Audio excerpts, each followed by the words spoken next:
A gente conseguiu hoje mais um episódio de desavenças dentro do bolsonarismo. Por causa do Bolsonaro, e para quem não sabe, Bolsonaro ele descartou pastores, figuras religiosas dentro do governo. Ele descartou esses pastores hoje, confirmou, e agora o pessoal do meio evangélico já está revoltado. Bolsonaro tinha dois candidatos onde ele não podia mexer. O candidato dele para o Senado em São Paulo e o candidato dele para o Senado no Distrito Federal. Até então seriam Datena e Damares Alves, respectivamente. Datena fechado com Tarcísio, candidato do Bolsonaro ao governo de São Paulo. Aí Datena decidiu não participar. A esculhambação completa, participar de uma eleição do lado do Bolsonaro, eu não vou, desistiu. Sobrou quem?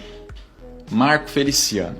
Aí os evangélicos começaram a pedir para o Bolsonaro mandar o Marco Feliciano disputar o Senado em São Paulo. Disseram que era o nome do governo federal e que Bolsonaro tinha que honrar o voto dos evangélicos, o apoio que os evangélicos entregaram desde o início do mandato até aqui. E Bolsonaro pensou, eu coloco o Feliciano ou eu coloco outra pessoa que talvez tenha mais chances de vencer, ou que pelo menos tem chances de vencer, ou alguém do centrão. Ele foi lá e escolheu um astronauta.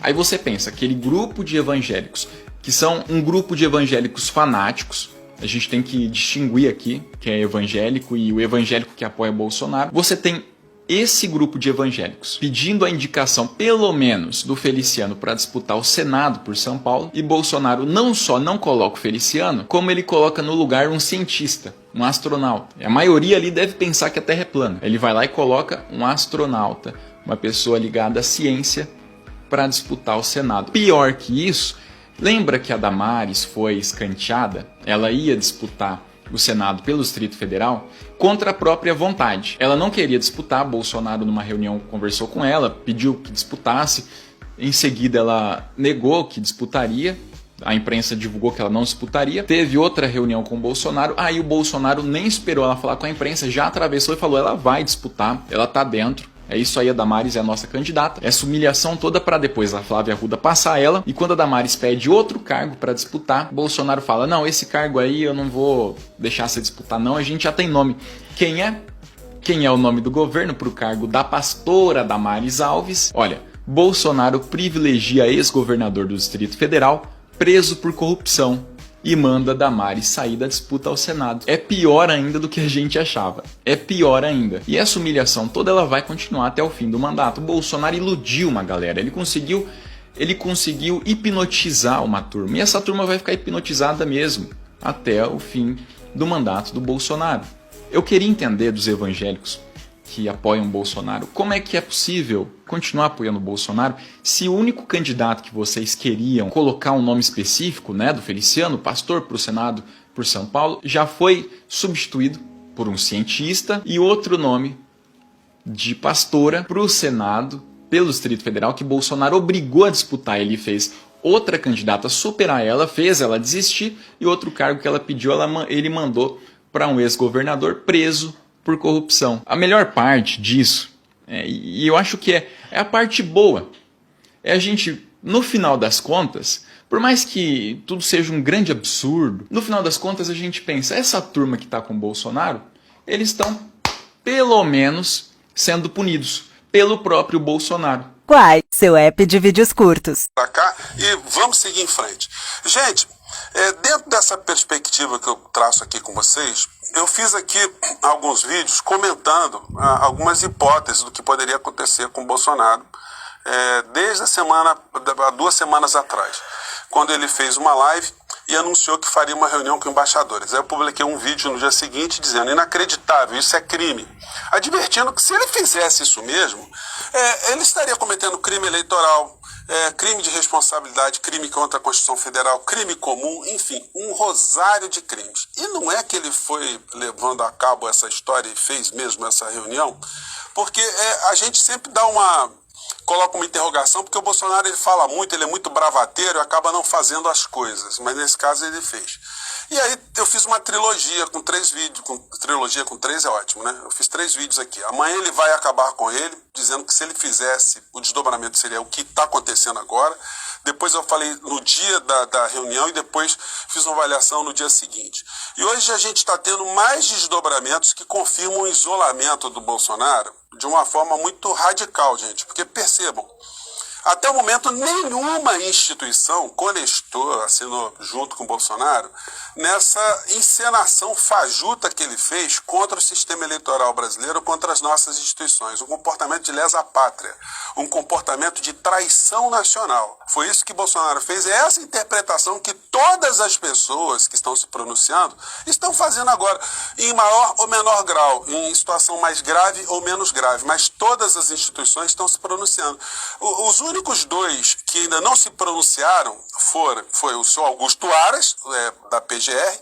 Muitas pessoas analisam que esse comportamento omissivo dele de proteger o presidente da República visa conseguir uma vaga no Supremo Tribunal Federal, ou seja, seria uma espécie de corrupção anunciada, corrupção moral, né? No português claro, porque o que justifica alguém ser tão omissivo? E também o senhor Arthur Lira, chefe do orçamento, um inexpressivo político das Alagoas, que chegou até a presidência da Câmara Federal por ter sido braço direito do Eduardo Cunha. Então a gente percebe quem é essa figura, que está caladinho diante de todas essas patuscadas pré-golpistas, anunciando algum tipo de golpe aqui no Brasil. Pois bem, e aí o editorial hoje do Estado de São Paulo, que não é pouca coisa, porque representa grupos industriais, representa grupos econômicos do Estado de São Paulo, então eles fizeram um editorial muito pesado aqui.